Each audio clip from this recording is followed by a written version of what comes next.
Hello people! For today's video ay nandito nga tayo sa Nars Eatery para tikman ang kanilang tasty goto. Nasa mood kasing magmukbang ngayon si Jowa, so i-deliver natin siya ng special goto. Actually pangalawang try na natin tong bumili sa kanila mga ka-cravings, pero this time dito tayo kakain sa kanilang eatery. Dati kasi nag-take out lang kami dito at natikman na namin ang kanilang special balbakwa, mga ka-gravy. So this time around, ang ita-try naman natin ay ang kanilang special goto. Tiyempo nga mga ka-cravings at hindi ngayon crowded sa kanilang eatery. So ayan, solong-solo natin ngayon ang Nars Eatery. At ito na nga si Kuya, ang cook sa kanilang cook. Siya ang nagluto ng mga ito, mga ka-cravings. At ito nga ang goto, special goto nila. Na similar siya sa gotong Batangas.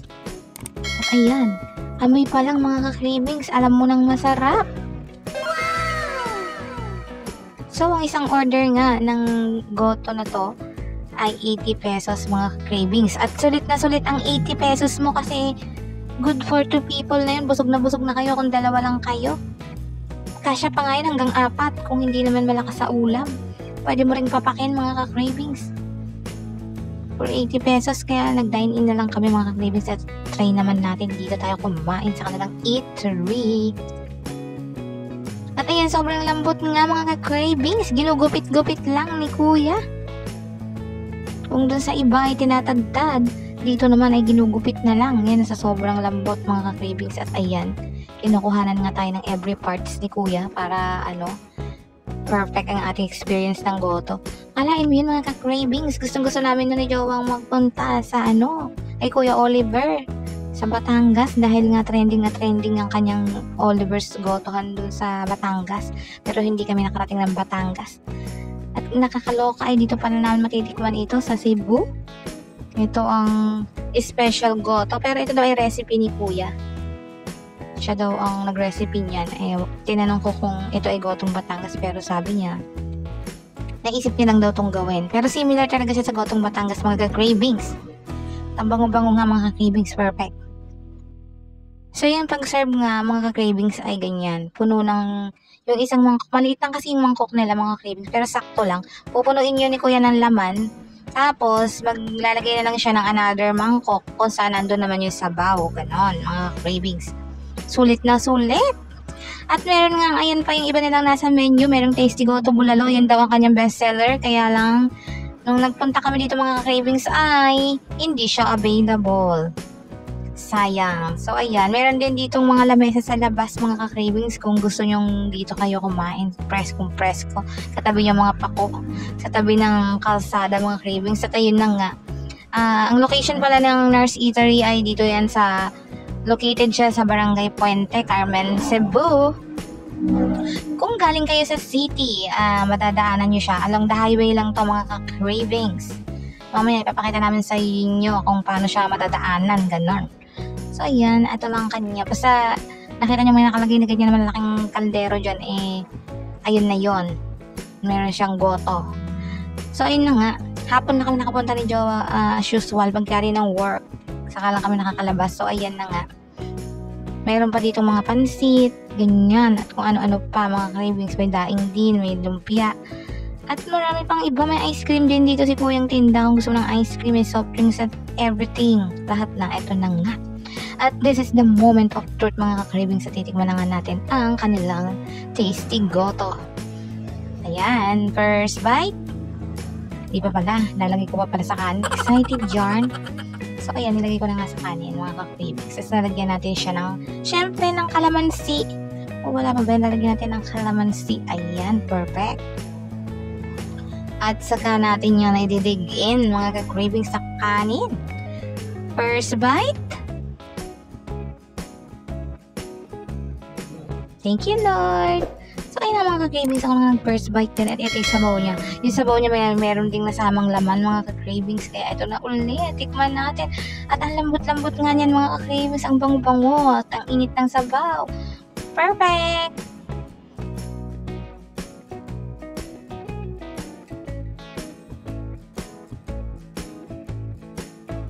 At ang sarap nga mga ka-cravings ng lasa ng kanilang goto. Wala kang malalasahan ni anggo.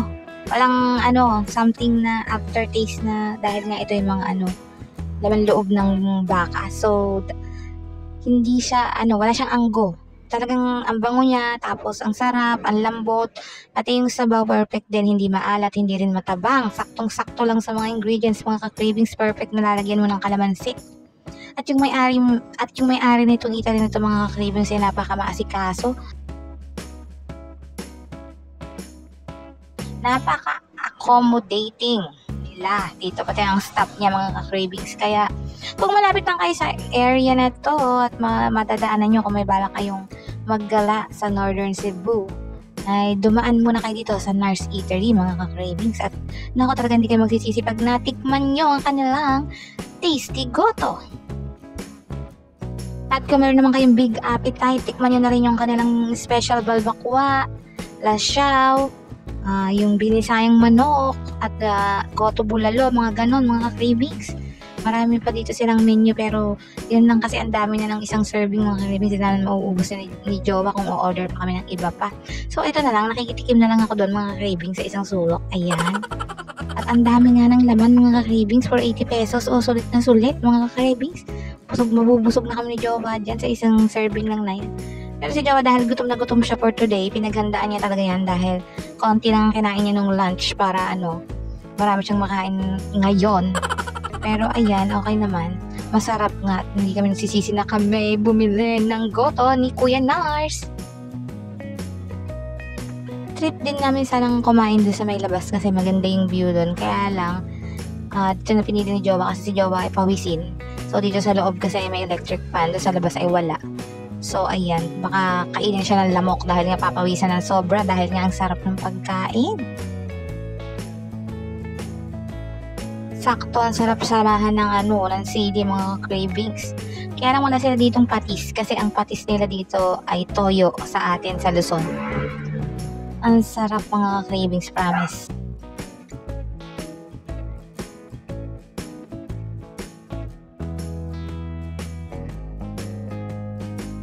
At sobrang sarap nga, mga cravings, ay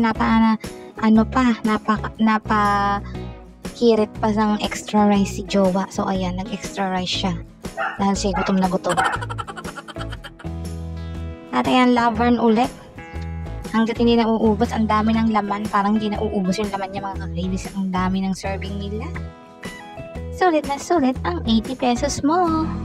At ang laki din ng serving ng kanilang 1 cup na rice. Parang isang mangkok yun, ganon. At ito na po ang mukbang ni Jowa. Kain na tayo, mga ka-cravings.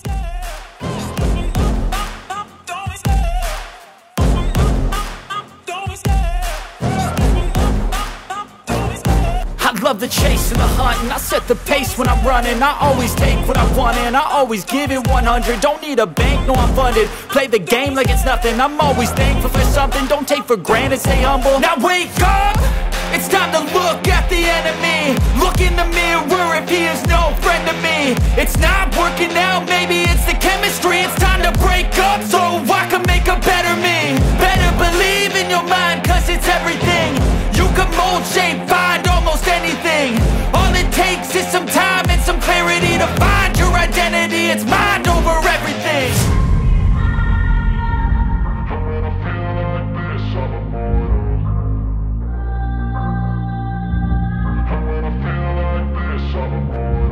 And when I feel like this, I'm immortal. When I feel like this, I'm immortal.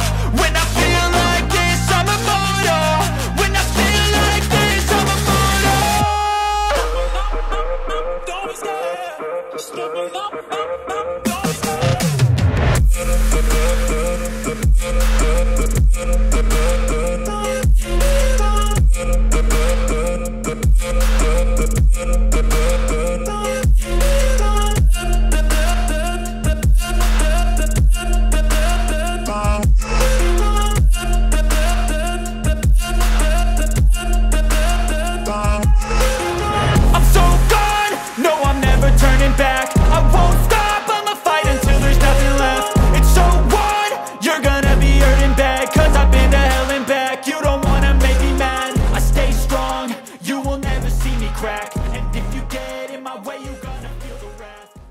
O di ayan na nga mga cravings, finally natapos din at okay na okay nga kay Jowa. Bet na bet niya. At ayan, sinimot pa nga ang sabaw, bawal mag-aksaya ng pagkain. So, simot sarap na nga mga cravings. At ayan na nga, ito ang shot sa loob ng kanilang eatery mga cravings. Papakita ko sa inyo ang inyong magiging view pag andito kayo. Maliit lang naman yung eatery niya mga cravings, pero sakto lang. Ayan nga sa highway mga cravings. At tara na nga, pumunta na nga tayo sa counter para magbayad. At ayun si kuya, siya yung may-ari nito. Siya din ang cook mga cravings. Fresh na fresh ang kanilang mga ginagawang mga ingredients ng kanyang mga pagkain ay talagang fresh. Dahil siya mismo ang bumibili mga cravings. Ayun, masarap yung special delicious balbakwa na yung talagang special at delicious talaga yung natikman na namin ni Jowa yun. So, ipapakita ko sa inyo ang view dito sa labas. Ayan nga. Luwang naman yung sidewalk. So, pwede na kayo mag-park dyan. Kung mga nakamotor lang naman. At ayan nga si Jowa. Ayan nga ang view sa labas mga cravings. Ayan. Konti na nga lang yung natitirang goto ni Kuya. So, mga malamang nito ay konti na nga lang magsasara na din siya pag naubos yun. At ito na nga, dito nga tayo sa tulay. Ito yung daan mga cravings para makita nyo yung kanyang pwesto. Ayan. Ito sa Barangay Puente ito mga cravings. At ayan nga lang yung Nurse Eatery. Ito yun, may mga kumakain na din ulit sa kanya.